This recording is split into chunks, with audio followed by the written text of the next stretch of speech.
Good morning, guys. It's 7:30 around. Just woke up now. Hello, Jai Hind दोस्तों. Finally, we have received our letter from the Office of Accountant General Andhra Pradesh जो कि pending था from the 1st अक्टूबर, क्योंकि मेरे साथ ही जो दोस्त हैं सेम डिपार्टमेंट सेम जगह पर पोस्टेड हो चुके हैं. उनकी ज्वाइनिंग 1 अक्टूबर को हो चुकी थी. सो अप्रॉक्सीमेटली 1.5 month और finally we have received this letter to be served as Indian government employ. तो लेट्स ओपन दिस. क्या आया है भाई इसमें?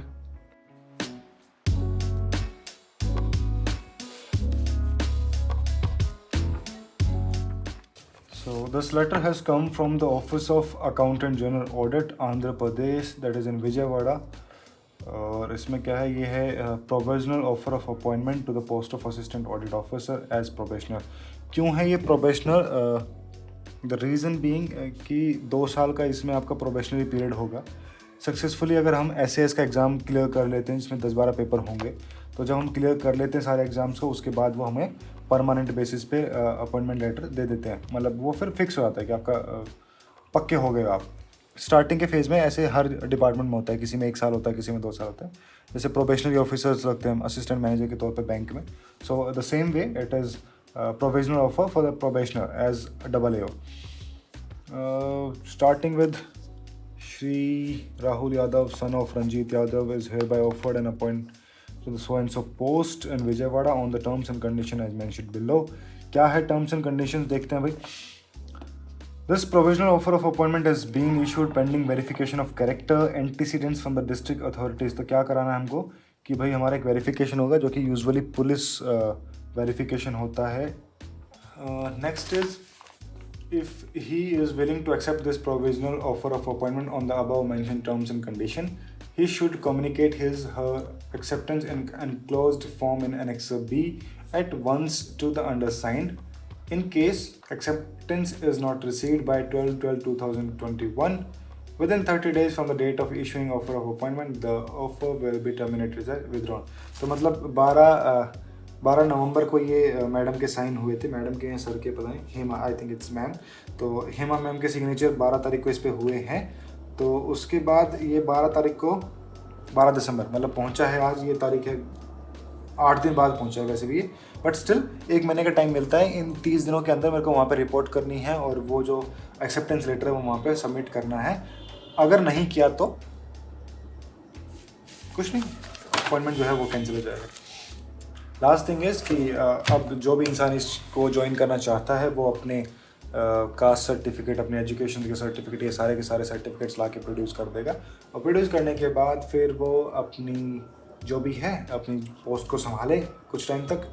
और नहीं, अगर आप एक्सटेंशन लेना चाहते हो तो आपको बताना पड़ेगा प्रॉपर रीज़न कि हमने यहाँ पे टेक्निकल रेजिग्नेशन दिया है, बट उसके लिए 1 मंथ का टाइम लगेगा या फिर 2 महीने का टाइम लगेगा. तो वो जो भी कोई टाइम फ्रेम है वो आपको रिपोर्ट करना पड़ेगा to the office. Then only they will be finding you कि ठीक है कि भाई ठीक है, हमें समझ आ गया. तो आप लोग अपनी जो भी फॉर्मेलिटीज़ हैं उनको पूरा करके आप लेट तक ज्वाइन कर सकते हो. अदरवाइज़ इन नॉर्मल सर्कमस्टांसेस अगर आप नहीं बताते हो तो बाद में वो एंटरटेन नहीं करेंगे कि भाई वो तो मेरा टेक्निकल रेजिग्नेशन था, मैंने बताया नहीं है. तो बताया नहीं, इन्फॉर्मेशन नहीं है तो फिर किसी काम की नहीं है. So last it is signed by the accountant general audit. Signature पढ़ने में तो ऐसा लगता है जैसे हेमा मैडम के हैं, मतलब Hema madam in the sense कि हेमा लिखा है. ठीक है. And then it is send to Rahul Yadav, son of Ranjit Yadav. मतलब मेरा जो एड्रेस है उस पर भेजा. एनेक्सर ए दिया है जो मैंने बता दिया था. फिर एनेक्सर बी है जिसमें कि मेरे को लिखना है कि acceptance of the offer of the appointment the post of assistant audit officer. तो मतलब ये मेरे को भर के उनको सबमिट करना होगा कि भाई हाँ मैं चाहता हूँ, मुझे दे दिया जाए. और मेरे को इसमें डिटेल्स भरनी है अपनी. फिर उसके बाद है pro forma candidates statement and declaration, जिसमें कि मेरे को अपने बारे में बताना है सारा कुछ. एक अपनी फ़ोटो लगानी है रिसेंट. चलो भाई, तो लास्ट में जो है उसका वो मेडिकल परफॉर्मा ही है. और उसके बाद मेरे डिक्लेरेशंस हैं कि मेरे को ये है, ये नहीं है. उसके बाद मैंने कहाँ काम किया, कहाँ काम नहीं किया, कहाँ रहता हूँ, कहाँ नहीं रहता हूँ, लास्ट 10 साल के अंदर मैं कहाँ कहाँ रहा, कहाँ कहाँ नहीं रहा. सब एड्रेस मेरे को यहाँ पे लिख कर देने पड़ेंगे. बहुत सारा काम है जो करना पड़ेगा इसमें. अभी तक मेरी जर्नी जो थी वो ऐसे चल रही थी जैसे मतलब मैं घर पे हूँ, अपनी पढ़ाई कर रहा हूँ, घर का काम कर रहा हूँ, और उसके साथ साथ अपनी पढ़ाई को कैसे मैनेज किया जाता है, अपने डे टू डे रूटीन्स को कैसे मैनेज करूँ, सोशल स्फेयर को कैसे मैनेज कर रहा हूँ, वो सब मेरी जर्नी के साथ आपको दिख रहा था। उसके बाद एंगेजमेंट हुई, उनके प्लान्स, उनके अकॉर्डिंगली थोड़ा मोल्ड होना पड़ा, और हो भी रहा हूँ। आगे जाके थोड़ी और रिस्पॉन्सिबिलिटीज़ आ रही हैं, and those all are covered. तो अब एक और नई चीज़ हो जाएगी कि मैं 1 दिसंबर से ज्वाइनिंग कर रहा हूँ, तो उसके बाद 1 December is very good day for me as well. तो हम वहाँ जाके फिर ज्वाइनिंग कर ही लेंगे। उसके बाद की जो जर्नी होगी that will be as an probationary AO।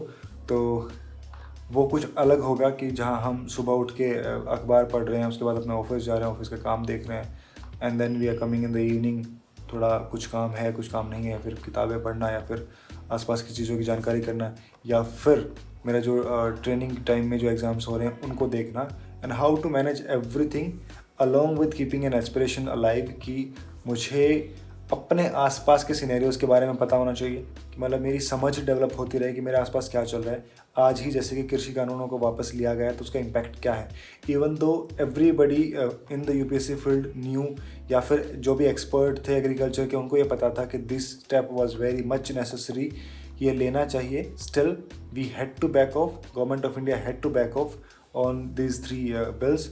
तो वो हमें पता होना चाहिए कि वो क्या इश्यूज़ हैं, क्या गलती हो गई हमसे कि हम किसानों को नहीं समझा पाए, या फिर जब हमने इस बिल को जब बनाया था तो हमने प्रॉपर डायलॉग्स स्टार्टिंग में नहीं लिए, या फिर जब ये ड्राफ्टिंग कर रहे थे तो ड्राफ्टिंग में कुछ एरर है कि उसमें हम चेंज कर सकते हैं। तो मतलब हर चीज़ हमें सीखनी है, क्योंकि कल को यही सारे काम हमारे पास होंगे, इन्हीं के बेसिस पे हम ये बात बता सकते हैं कि क्या गवर्नमेंट ने काम ठीक किया, क्या लोगों ने काम ठीक किया, और किस डायरेक्शन में हम अपनी सोसाइटी को ले जा पा रहे हैं।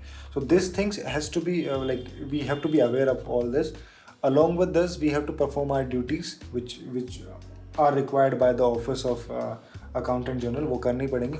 तो subsequently मतलब किसी का, जैसे आप लोगों का कोई भी ऑफिस हो सकता है, you may be probationary officer, you may be an IAS officer, कुछ भी हो सकते हो, ठीक है, MP MLA, कोई भी आदमी, सबको अपनी जिम्मेदारी निभानी है, साथ में देश दुनिया में क्या चल रहा है उसकी नॉलेज भी रखनी है, एंड उसके साथ साथ फिर एक आगे बढ़ने की एस्पिरेशन भी रखनी है, और उसकी मेहनत भी करनी है।